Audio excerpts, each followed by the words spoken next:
Welcome back, fellow gamers. I want to talk to you today about Card Kingdom's latest video and how it relates to my perception on buying from them and Commander as a sanctioned format. So, if you aren't in the know, I believe it was yesterday or the day before, Rudy from Alpha Investments released a video stating that somebody was buying up a lot of the Commander 2013 and Commander 2014 product, and he was speculating on why. Card Kingdom yesterday tweeted that they will explain everything today. They released a video about an hour ago today. What's the date today? I think we're February 1st. Yeah, we're February 1st. Holy cow. The year is flying by already. It's only the second month. Anyways, they essentially wanted to be very transparent about their situation on why they purchased most of their stock from Rudy on his eBay store. So you can check that out. I'll have a link to the video below. And what I will say about that is I'm actually really pleased about Card Kingdom's actual response and their transparency on why they bought it from Rudy and why they bought in such a large bulk. I'm not going to reiterate what was said, simply because you can check out the video. But I will say this, it does go a long way for consumer confidence.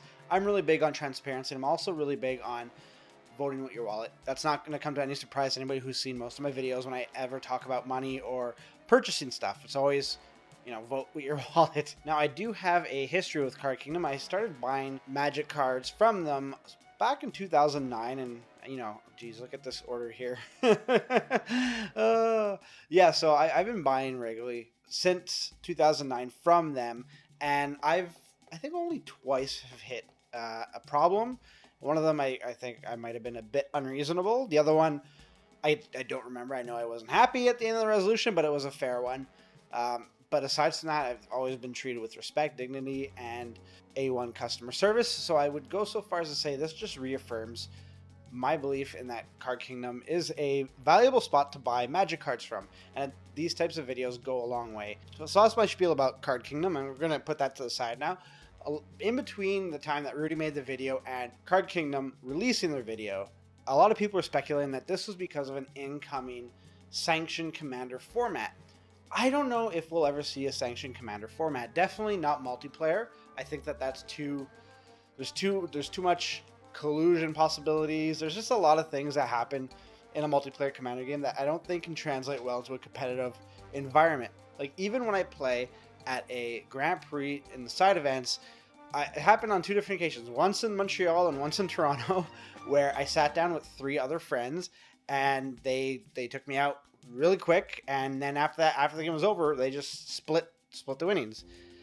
It honestly was crappy. But can you imagine what kind of things would happen in events where if there was big money on the line or points or anything of the sort that could lead to people crying foul?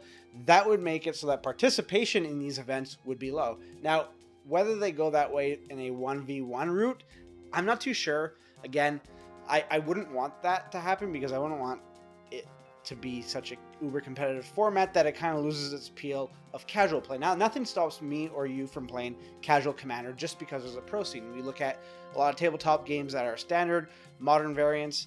That really doesn't affect that way they play, but it does spike the card prices up a lot, and I don't want to have to pay more for cards because of a random insertion of a Commander format that is now suddenly Pro Tour or whatever. Like, that it just takes a lot of the enjoyability of building cheaper decks. Now, Commander decks are inherently expensive because of the amount of cards that you put in them, and a lot of them, even though it's a singleton format, we're looking at some of the format staples that can be $20, $30, and if a lot of them go up to $40, $50 or even more, that really prices a lot of people out. So I don't want to see it. I don't think it's going to be there, but it's definitely something to keep your eyes on.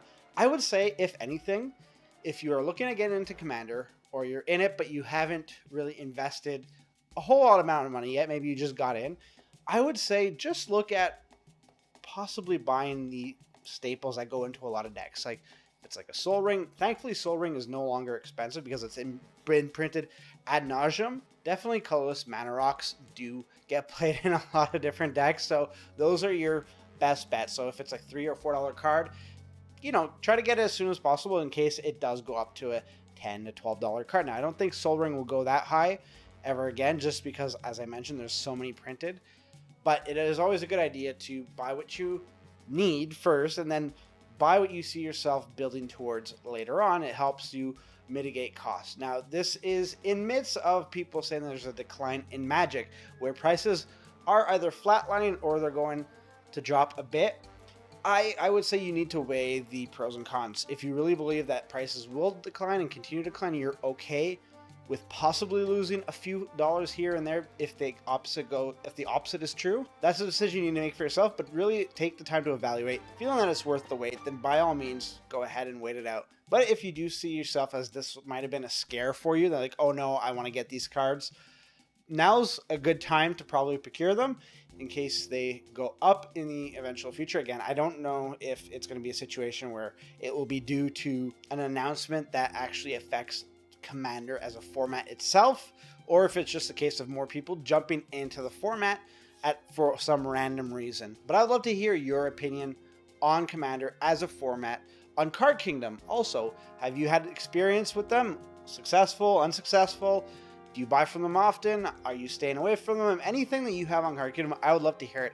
You know my opinion. I actually think they're a pretty good company to buy from. I'd like also your opinion on Commander as a format. Is it something you'd want to see sanctioned? Or is it something that you're okay with, it not appearing as like a main event in these big, grand Magic tournaments? Let me know in the comments below. In the meantime, then you can check out some of my other videos right over here. And if you'd like to subscribe, you can do that right here.